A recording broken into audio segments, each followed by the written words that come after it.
Te voy a contar una historia que puede que te suene familiar.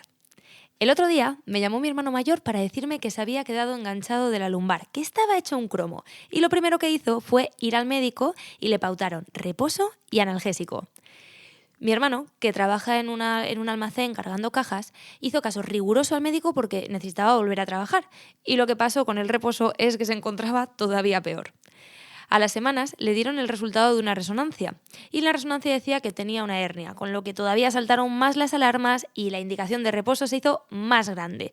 Pero mi hermano me decía que no quería reposar, porque cuando iba a trabajar se encontraba mucho mejor cuando se movía, cuando calentaba el cuerpo y se mantenía activo, en comparación a cuando estaba parado y reposaba. Y de esto es de lo que vamos a hablar en el episodio de hoy. ¿Cuáles son las pautas más comunes ante un dolor lumbar agudo y por qué no hacerlas caso al pie de la letra? Soy María Plaza, fisioterapeuta y profesora de Pilates, y con este podcast pretendo darte una herramienta para ayudarte a entender un poquito mejor tu cuerpo de la mano de la fisioterapia y el ejercicio. Espero poder resolver todas tus dudas. Si quieres conocer un poquito más de mí, te invito a formar parte de mi estudio de Pilates Online, donde encontrarás todas las pautas necesarias para mejorar tu salud a través del Pilates. Y con esto, empezamos. El dolor lumbar es una de las patologías del aparato musculoesquelético más comunes. Y cuando me refiero a aparato musculoesquelético, me refiero a lo carnal, a los músculos, los ligamentos, las articulaciones. Siento decirte que si no lo has pasado ya, es muy probable que te pase lo mismo que a mi hermano, ya que el 80% de la población ha pasado o va a pasar por un dolor lumbar agudo. El tratamiento más habitual es reposo y analgésicos. No obstante, la ciencia ya lleva mucho tiempo diciéndonos que hay otras vías que pueden ser muchísimo más efectivas y además nos van a ayudar a mejorar la salud en general y no solo nuestro dolor lumbar. Y esto es lo que me gustaría que aprendiéramos a lo largo de este episodio. Pero antes de nada, vamos a analizar un poquito qué pasa con estos tratamientos más tradicionales. Concretamente, qué pasa con el reposo y los analgésicos. En primer lugar, hablemos de los analgésicos. Los analgésicos es algo que siempre gusta, ya que con poco esfuerzo nos aporta un beneficio inmediato, nos alivia el dolor, que es lo que buscamos en ese momento. Sin duda, el tratamiento con analgésicos en muchos casos puede estar muy indicado, pero hay que ser capaces de mirar un poquito más allá. Y es que este tratamiento no actúa sobre la causa, actúa sobre la consecuencia. Si nos limitamos a tratar nuestro dolor lumbar simplemente con analgésicos, el problema de base se mantiene ahí. Y lo que puede provocar es que tengamos problemas a largo plazo debido al abuso de este tipo de tratamientos. Los analgésicos, cuando abusamos de ellos, pueden provocar problemas como aumento de la tensión arterial, consecuencias secundarias a este tipo de químicos y aumento de la sensibilidad al dolor, además de adicción. ¿Qué quiero decir con aumento de la sensibilidad al dolor? Que a futuro estímulos más pequeñitos van a provocar dolor, es decir, cosas que a día de hoy no te duelen, te dolerán. Y eso es un problema con el que no queremos lidiar. En resumen, los analgésicos a corto plazo pueden ser una gran ayuda y estar súper indicados, pero siempre es importante tener en cuenta el largo plazo y valorar la causa del problema para ponerle una solución que sea más duradera en el tiempo y así evitar efectos secundarios y abuso de ciertas sustancias.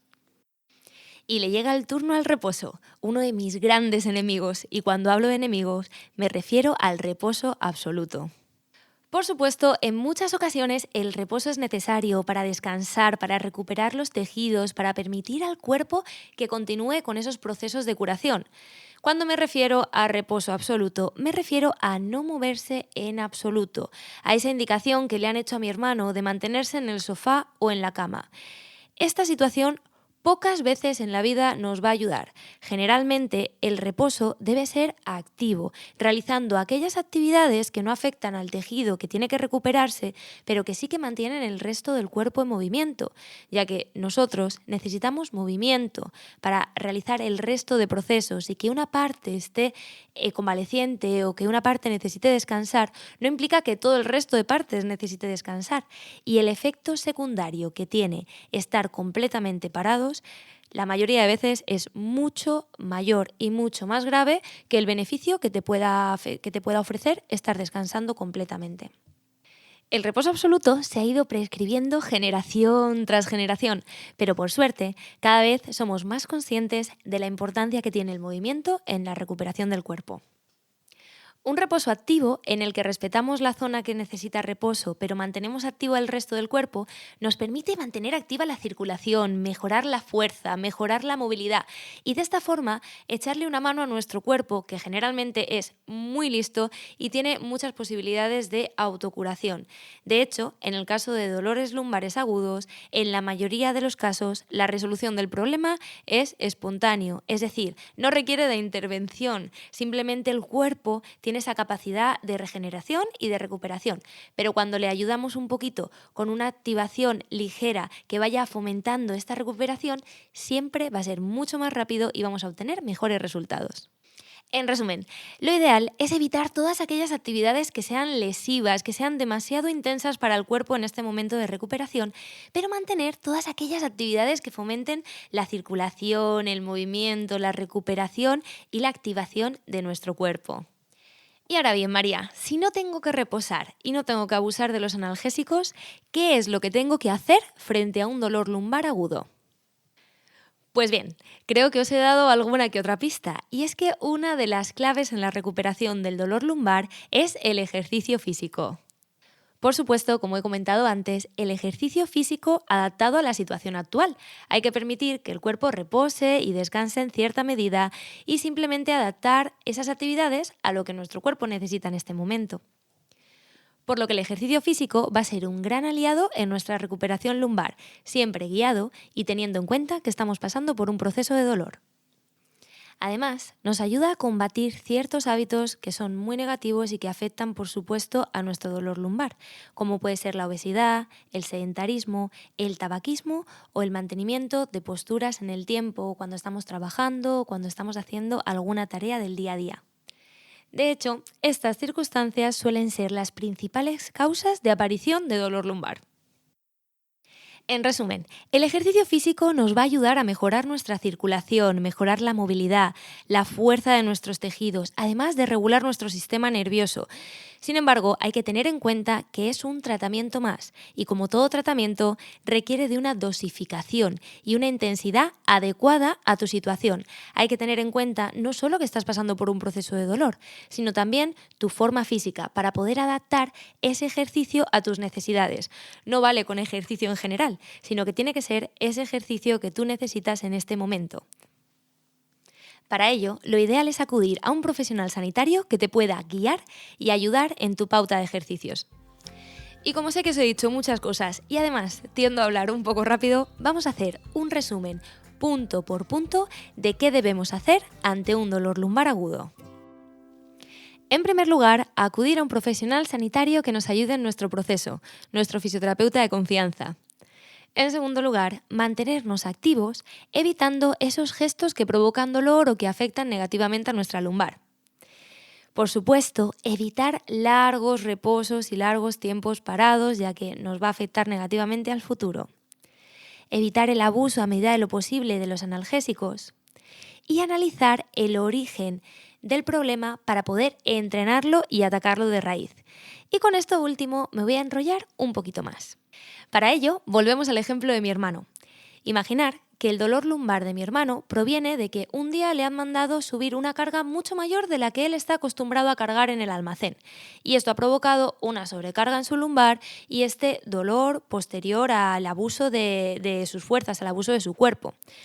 Una vez pase este dolor agudo, lo ideal sería entrenar su cuerpo a la función que va a hacer mi hermano. ¿Por qué? Porque ante un abuso tenemos dos opciones. Una, evitar el gesto y dos, entrenar el cuerpo para prepararnos a ese gesto. En el caso de mi hermano, como es su trabajo, no puede evitar el gesto sin cambiar de trabajo y ahora mismo pues no es una posibilidad y no siempre lo es. Por lo que lo ideal es adaptar su cuerpo a esas necesidades que va a tener en el futuro. Una vez haya pasado el dolor más agudo y una vez haya pasado el proceso de inflamación y el proceso de recuperación, hay que entrenar el cuerpo para conseguir que estas actividades que mi hermano se va a encontrar en el día a día en el almacén no supongan un problema, ya que su cuerpo está preparado para llevarlas a cabo. En resumidas cuentas, tenemos que intentar que eso que ha provocado el dolor de mi hermano no vuelva a pasar, ya sea evitando el problema o adaptando nuestro cuerpo a la situación. Y sin duda, la segunda versión es un poquito más amable con el futuro de mi hermano. Por supuesto, esa adaptación también va a venir a través del ejercicio. Y por esto digo que el ejercicio es un gran aliado en la recuperación del dolor lumbar.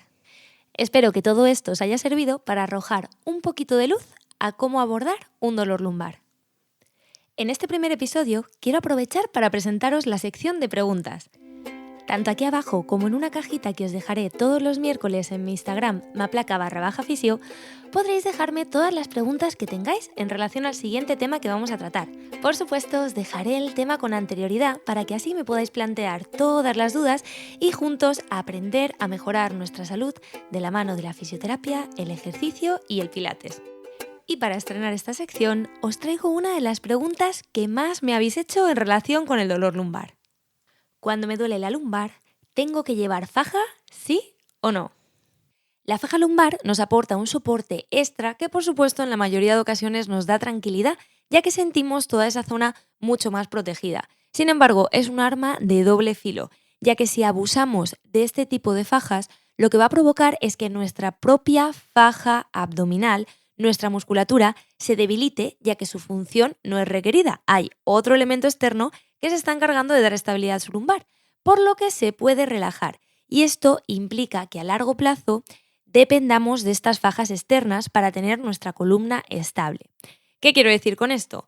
Que si vamos a hacer alguna acción concreta que sabemos que implica mucha carga y que sabemos que nuestra lumbar puede sufrir, podemos utilizar de forma puntual una faja lumbar, pero no más de 1 o 2 horas al día. El resto de tiempo tiene que ser nuestra propia faja abdominal la que se encargue de estabilizar, ya que de otra forma vamos a perderla y vamos a tener un problema a largo plazo, ya que dependeremos constantemente de una estabilización externa para tener nuestra columna en el sitio en el que tiene que estar y para poder hacer todos los movimientos de forma segura.